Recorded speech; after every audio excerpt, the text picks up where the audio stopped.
A teenage boy, trembling, bleeding, and half drowned, begs for forgiveness. Not because he did anything wrong, but because his own sister believes he's possessed. This is the story of Kristy Bamu, a 15-year-old boy tortured to death by the people who were supposed to love him. A case so disturbing, it forced an entire nation to confront the deadly consequences of blind belief. If you're into true crime stories that go beyond the headline stories, that dig deep into the psychology, the horror, and the heartbreaking humanity behind every case, then you're in the right place. Don't forget to subscribe, tap that like button, and share this story with someone who won't believe it's real. And as always, leave a comment below, because your thoughts, your theories, and your voice are what bring this community to life. Now, let's go back to December 2010, to a flat in East London, where a boy spent his final moments not crying for help, but asking for mercy. The water will wash it away. Do you believe in witchcraft? That's the question that haunts this case, not because it belongs in ancient superstition, but because it was asked in a modern, urban apartment in East London, just days before Christmas, 2010. And what happened next? It wasn't a ritual from centuries past. It wasn't a ceremony in some distant forest. It was a teenage boy, 15 years old, stripped naked, beaten for days, and drowned in a bathtub because someone thought he was possessed. Kristy Bamu was his name, a cheerful, curious, and polite young boy, visiting his older sister for the holidays. He never went home. Kristy Bamu had only been in London for a few days. He was one of 8 siblings from a Congolese family living in Paris.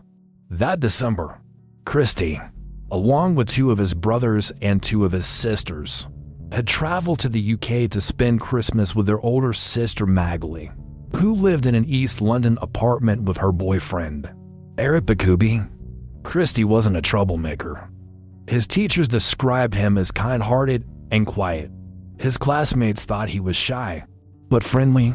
He loved football, Arsenal, specifically, and often played with his little brother. To everyone back home, Kristy was the sort of boy who went unnoticed in the best way. Good grades, no drama, always respectful. But once he arrived in London, something shifted. It started with tension, then questions, then fear. Eric Bakubi was a tall, imposing man, a charismatic figure, always full of opinions, especially about his Christian faith. But beneath the surface, something wasn't right. Family members would later say that Eric could be paranoid. He was obsessed with spirits, talked about witchcraft, claimed he could sense evil. He called it Kindoki, a belief rooted in Congolese folklore, that certain people, even children, could be possessed by dark forces. And for Eric, Kindoki wasn't metaphor. It was real, and it was everywhere. When the Bamu children arrived in London on December 16th, Eric welcomed them warmly at first, but within hours, he began making strange remarks. He accused Kristy of looking at him with evil eyes. He said the boy had brought spirits into the home. By the next morning, Kristy was no longer a guest. He was a suspect. It started with interrogation. Eric and Magli sat Kristy down and began asking him strange questions. Are you practicing witchcraft? Have you brought Kindoki into my house? Kristy, confused and terrified, said no, repeatedly. But Eric wasn't convinced. To him, denial was just more evidence of guilt. That's when the punishments began. They stripped Kristy naked. They took away his food. They forced him to kneel on the floor for hours. It escalated quickly and violently. They beat him with metal bars, pliers, a hammer, a chisel. They used a broken ceramic tile to cut his ear. Kristy screamed. His siblings begged for mercy. But Magli and Eric, especially Eric, were convinced they were doing God's work. We're not punishing you, Eric said. We're cleansing you. The days bled together. From December 18th to December 25th, The East London flat turned into a torture chamber. Kristy's body, once healthy and full of life, became swollen with bruises, burns, cuts. At one point, they used a pair of scissors on his tongue. They claimed it was to stop him from spreading spells. They forced him to drink gallons of water for purification. When he resisted, they beat him more. When he begged for forgiveness, they laughed. His sister's 20-year-old Kelly and 11-year-old Sabrina were also accused, but they eventually confessed to being possessed just to stop the torture. They were spared.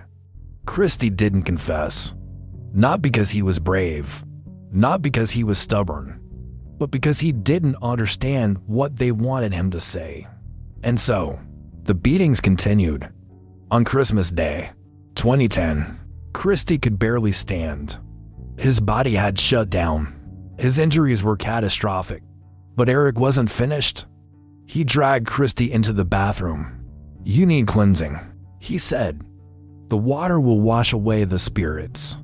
They filled the bathtub, and in a final act of twisted belief, they forced Kristy into the water, held him down, and left him there. He drowned in silence. When paramedics arrived, Kristy was already gone.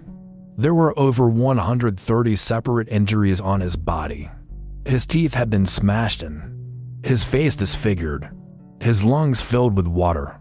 He had been tortured for 3 days and died alone in a foreign country, in the home of someone who claimed to love him, the sister and the monster. She didn't just watch him die, she helped. That was the haunting line delivered by the prosecutor in court.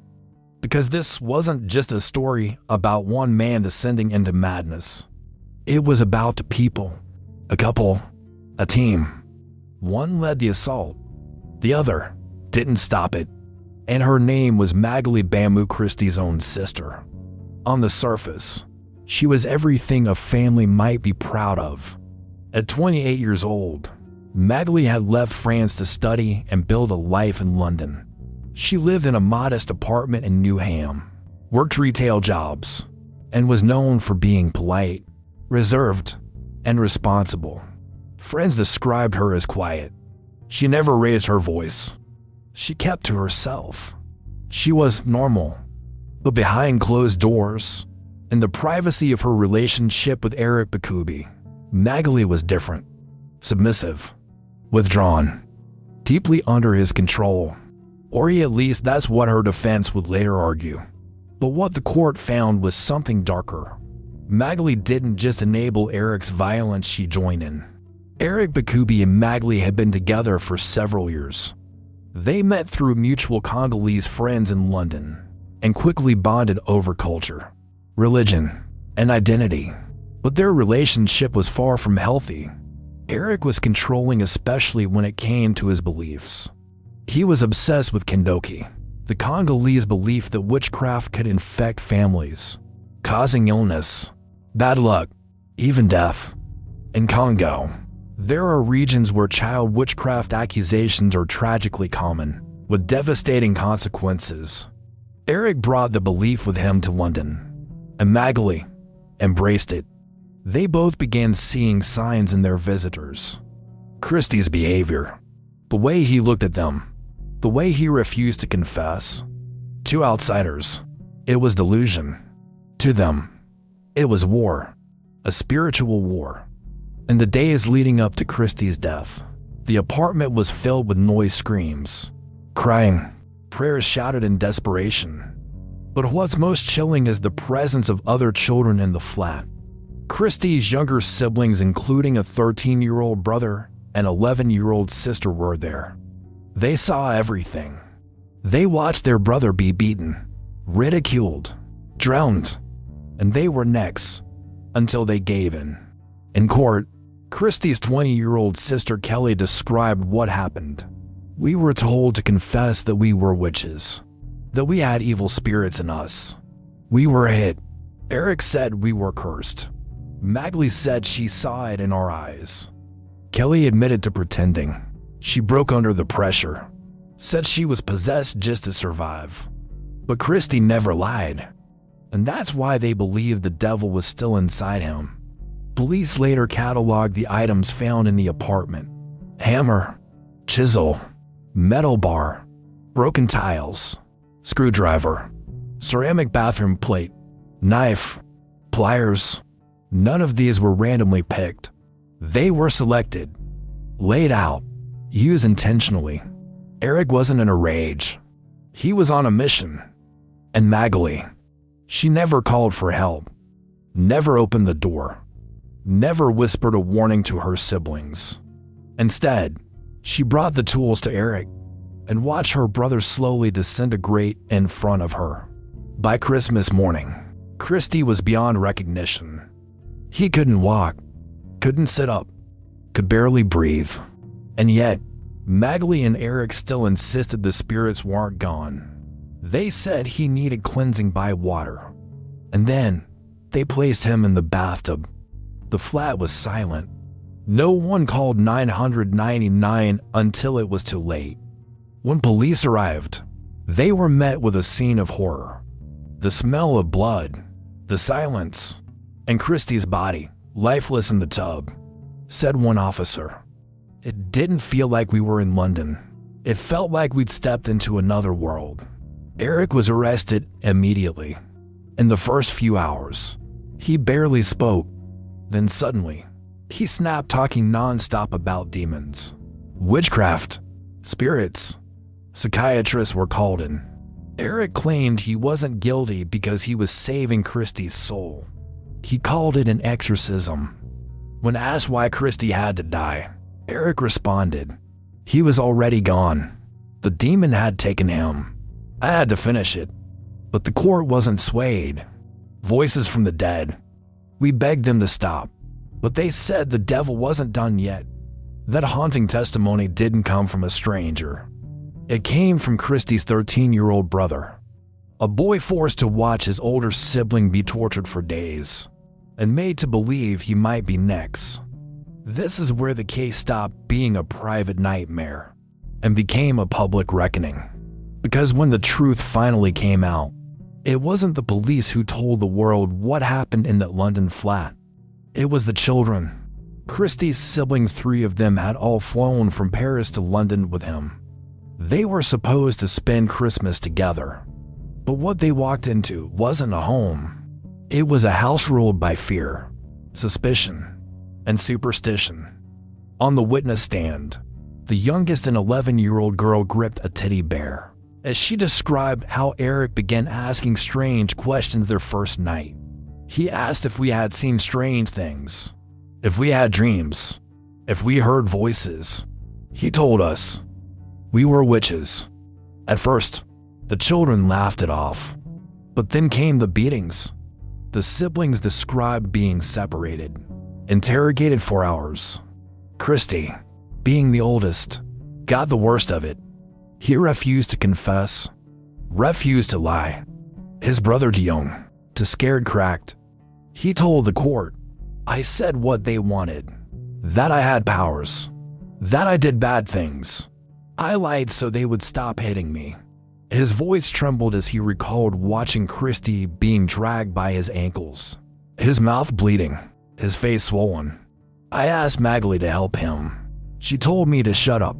He paused. She was my sister. I thought she would help us. What made this case unbearable wasn't just the violence. It was the betrayal. This wasn't a stranger harming Kristy. It was family. When the children testified, the courtroom fell into absolute silence. Even the judge reportedly lowered his gaze as the tapes were played. In one clip, a small voice could be heard sobbing, "Please, I'll say anything. Just stop hurting him." Another revealed Eric shouting, "I can see it in your eyes. The devil is in you. Confess or he'll never leave." And all the while, Magali was present, silent, watching. It wasn't just physical abuse. Eric and Magali used spiritual fear, a form of psychological torture that experts call deeply manipulative and delusional. For these children, raised partly in a culture where Kendoki was whispered about but never confronted, This was more than violence. It was damnation. They were told that unless they confessed, they would burn, be cast out, possessed. Even adults have struggled under the weight of those beliefs. These were children. During the investigation, a chilling discovery was made in Eric's room. A notebook filled with drawings, scribbled rituals, and one repeated phrase: "The spirit is stubborn. Fire or water? Choose." Investigators realized this wasn't spontaneous. It was premeditated. The bathtub Kristy drowned in, it had been filled hours earlier with cold water. No soap, no bath toys. It wasn't a bath. It was a tool. Psychiatrists were brought in to assess both Eric and Magali. Eric was diagnosed with schizotypal disorder, not full psychosis, but deep-rooted delusional thinking. He believed in spirits. He thought he was battling evil. But Magali, she was declared sane. She showed no signs of mental illness, no hallucinations, no breaks from reality, just obedience, cold, calculated complicity. She did not act out of fear, said the prosecutor. She acted out of belief. She shared in it. She embraced it. After weeks of agonizing testimony, recordings, and evidence, the jury returned Eric Bamu guilty of murder, Magali Bamu guilty of murder. The judge didn't hold back. This was a prolonged and barbaric assault, a betrayal beyond words. You were supposed to protect him and you destroyed him. The sentence was justice, but the wound remains. There is no sentence I can pass that will ever reflect the cruelty of your actions. Judge David Paget, 2012. The courtroom was silent.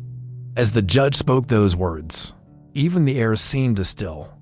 And yet, not a tear fell from Magali's eyes.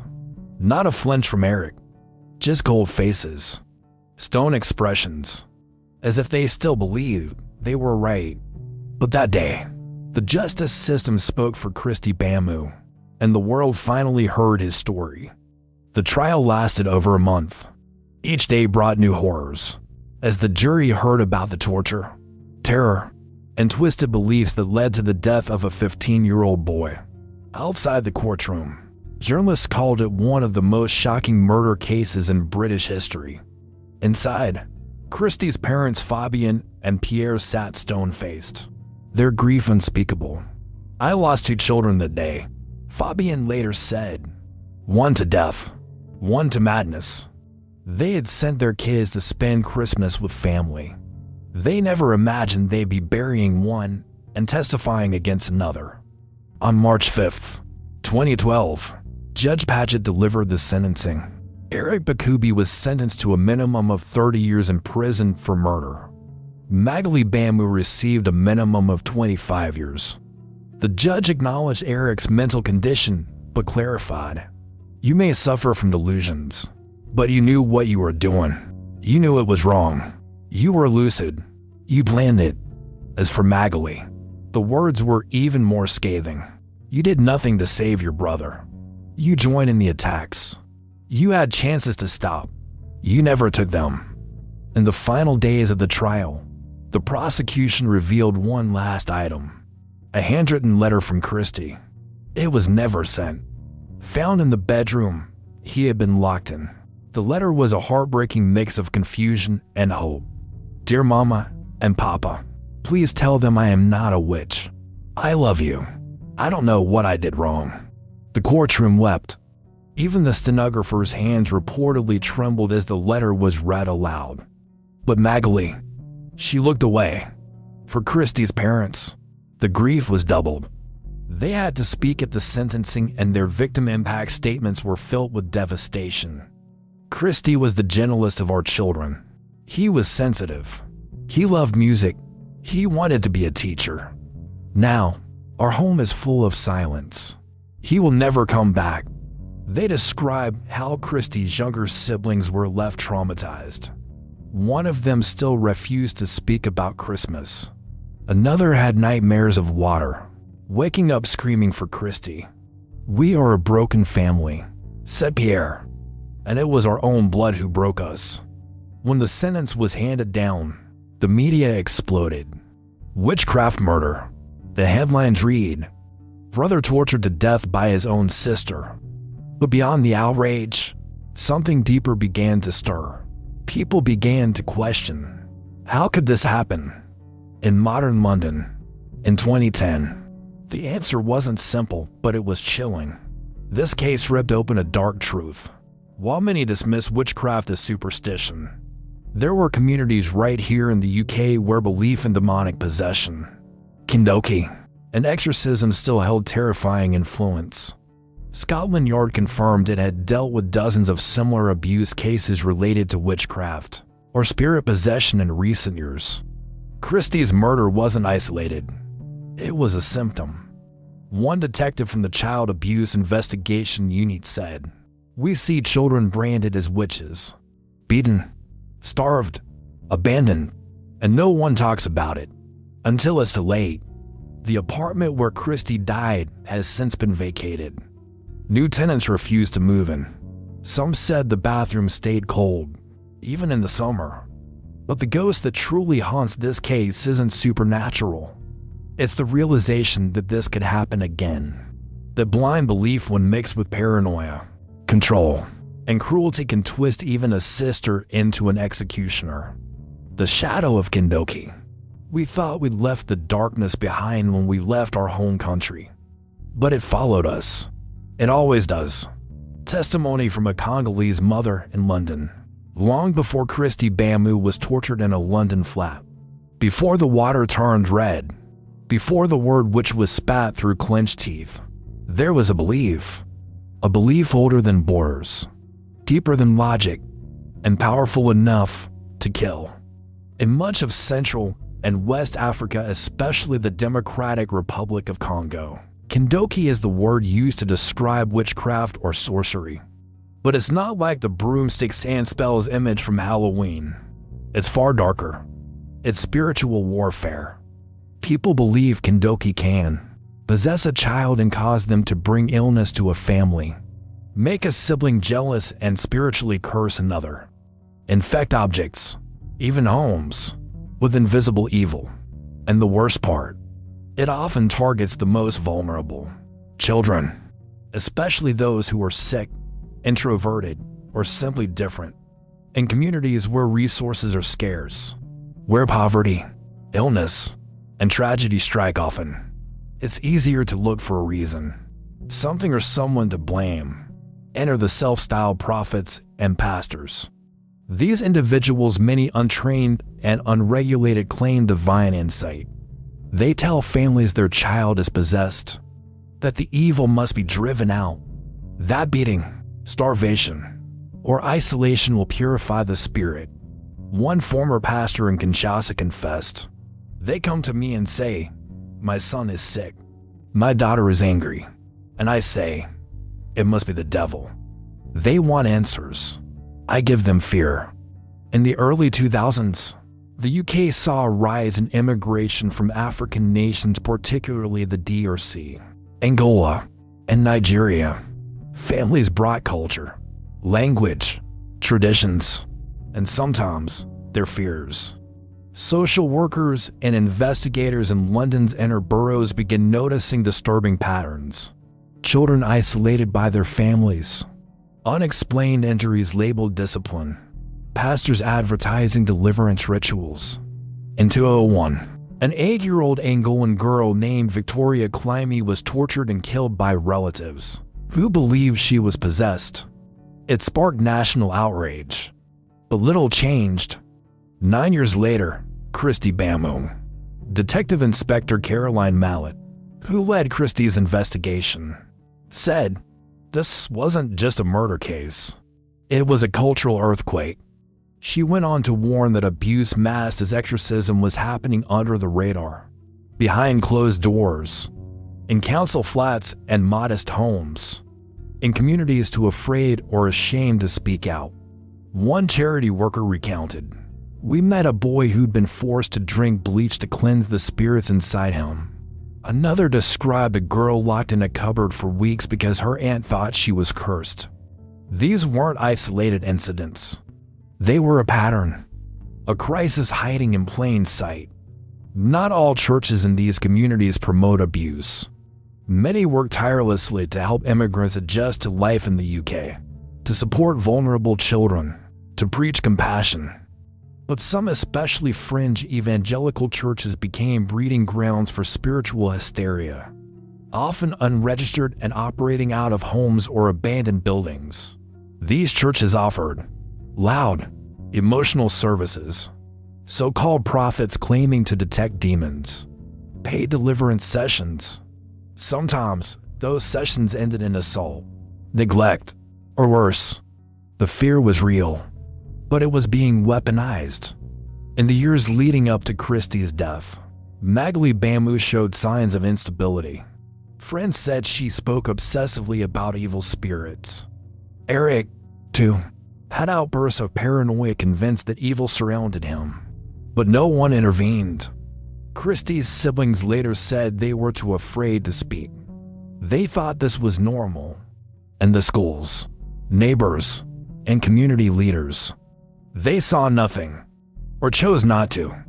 A social worker later admitted, "We didn't know how to handle beliefs like this. We were afraid to be seen as racist or culturally insensitive. So they stayed silent." And Kristy paid the price.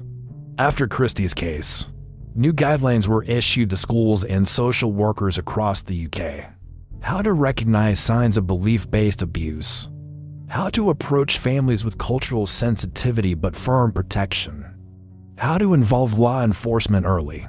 Charities like Africans Unite Against Child Abuse of Africa begin campaigns to educate both communities and professionals. But it's still not enough. In 2020, a government report revealed dozens of active investigations into ritual abuse or witchcraft-related violence. The darkness didn't die with Kristy. It just changed shape. Kristy's name is etched into the records now, but thousands of others, children accused, beaten, abandoned, remain in shadows. We ask how this can happen in London in 2010, in the heart of a modern society. But the truth is chilling. Belief doesn't need borders, and fear doesn't fade with distance. What remains? I can still hear him, pleading, whispering, "I'm sorry." But sorry for what? Kristy Bamu, Kristy's younger brother. When the court doors finally opened in March 2012, London was watching. The case of Kristy Bamu had rattled the city's conscience, not just for its cruelty, but for the silence that allowed it to happen.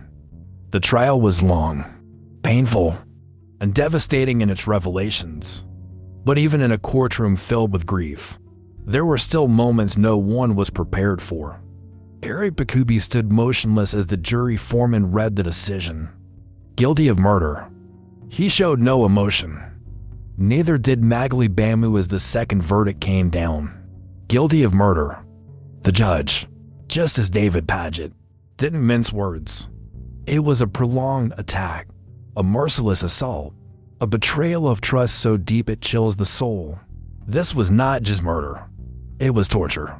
And you, Eric Bakubi, were consumed by superstition and delusion.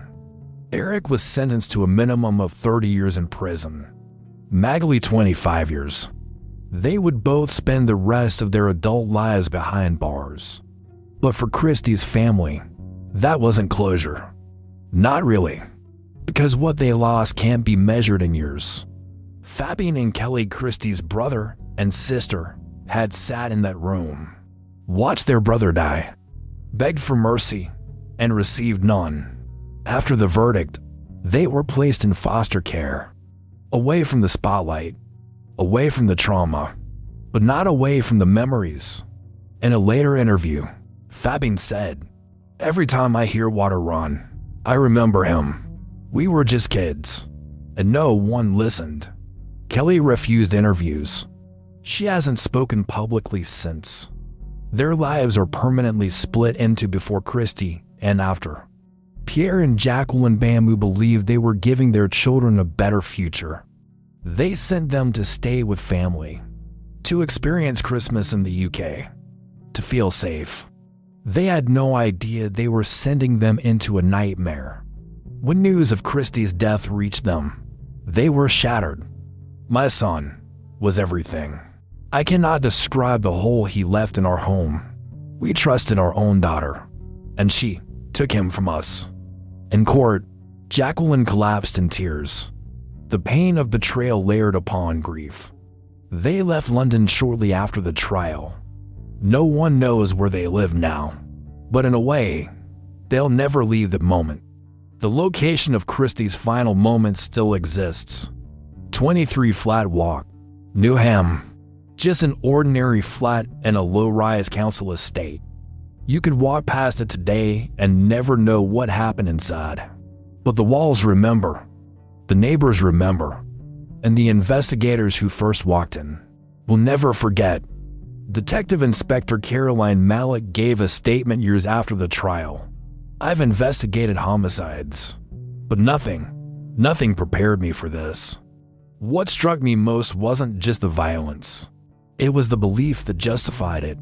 She later joined a task force focused on faith-based abuse, determined that Kristy's case wouldn't be the last she saw, but maybe the last that ended this way.